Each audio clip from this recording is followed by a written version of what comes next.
The market revolution, like the Industrial Revolution, was more of a process than an event. It happened in the first half of the 19th century, basically the period before the Civil War. This was the so-called era of good feelings, because between 1812 and 1836, there was really only one political party, making American politics, much less contentious, also more boring. The first thing that enabled this massive economic shift was new technology, specifically in transportation and communication. Like in the 18th century, it was very difficult to bring goods to markets, and that meant that markets were local and small. But new transportation changed this. First came better roads, which were largely financed by tolls. More important than roads were canals, which made transport much cheaper and more efficient, and which wouldn't have been possible without the steamboat. Robert Fulton's steamboat Claremont first sailed from New York to Albany in 1807, demonstrating the potential of steam-powered commerce, and by 1811 there were steamboats on the Mississippi. The introduction of steamboats set off a mania for canal building. Between 1800 and the Depression of 1837, which put a halt to most construction, more than 3,000 miles of canals were built. But from a long-term perspective, the most important new transportation?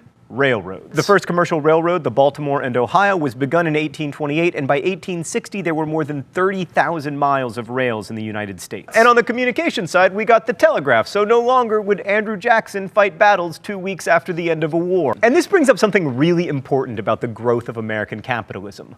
Government helped. The federal government built roads and canals, and its highest court protected businesses, and states issued bonds to build canals and offered sweetheart deals to companies that built railroads. And despite what we may believe about the heroic, risk-taking entrepreneurs building the American economy through solitary efforts, without the government protecting their interests, they wouldn't have been able to do much. So one reaction to the restrictions of the wage worker was to engage in the great American pastime of lighting out for the territories. With less and less farmland available in New England, young men had been migrating west for decades, and after the War of 1812, this flood of migration continued and even grew. Between 1790 and 1840, 4.5 million people crossed over the Appalachian Mountains, and 6 new states were created between 1815 and 1821. One of the results of this migration was that it was really difficult for factory owners to find men who could work in their factories. First, they looked to Yankee women to fill the factories, but increasingly, those jobs were filled by immigrants. Fortunately, the U.S. had lots of immigrants, like the more than 1 million Irish people who came here fleeing poverty, especially after the potato famine of 1845 to 1851. The transcendentalists like Margaret Fuller, Henry David Thoreau, Walt Whitman were trying to redefine freedom in a changing world. Work was increasingly regimented, factory workers were as interchangeable as the parts that they made, but the transcendentalists argued that freedom resided in an individual's power to remake oneself, and maybe even the world. But there would be a reaction to this in American literature, as it became clear that escaping drudgery to reinvent yourself was no easy task for wage workers. So the early 19th century saw a series of booms and busts, sometimes called business cycles, and with those business cycles came a growing disparity in wealth. To protect their interests, workers began forming political organizations called working man's parties that eventually morphed into unions calling for higher wages and better working conditions. And we'll have more to say about that in coming weeks, but for now it's important to remember that as America grew more prosperous, many people, women and especially slaves, but also free wage working men, recognized that the market revolution left them with much less freedom than they might have enjoyed 50 or 100 years earlier.